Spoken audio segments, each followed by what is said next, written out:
C'est l'édito économique de Nicolas Barré, directeur de la rédaction des Échos. Bonjour Nicolas. Bonjour Thomas.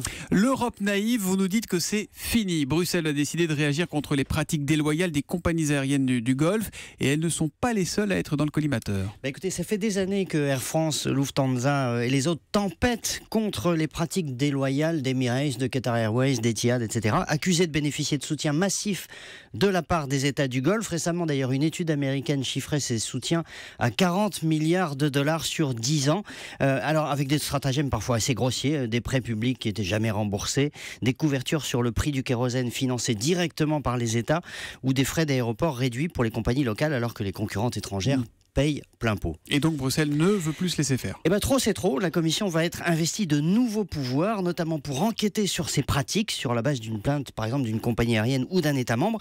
La définition des pratiques discriminatoires que contestent les compagnies du Golfe va être revue justement pour pouvoir mieux les dénoncer, car c'est très difficile juridiquement aujourd'hui. C'est un changement de ton qui va au-delà du transport aérien, vous disiez ? Alors oui, exactement. Bruxelles en a assez d'être accusée de naïveté à tout bout de champ et les gouvernements eux-mêmes durcissent le ton sous la pression de leur opinion publique. Emmanuel Macron, on l'a vu hier, veut une Europe qui protège. Il vient par exemple de durcir sa position sur les travailleurs détachés en demandant entre autres que la durée maximale de détachement soit divisée par 2.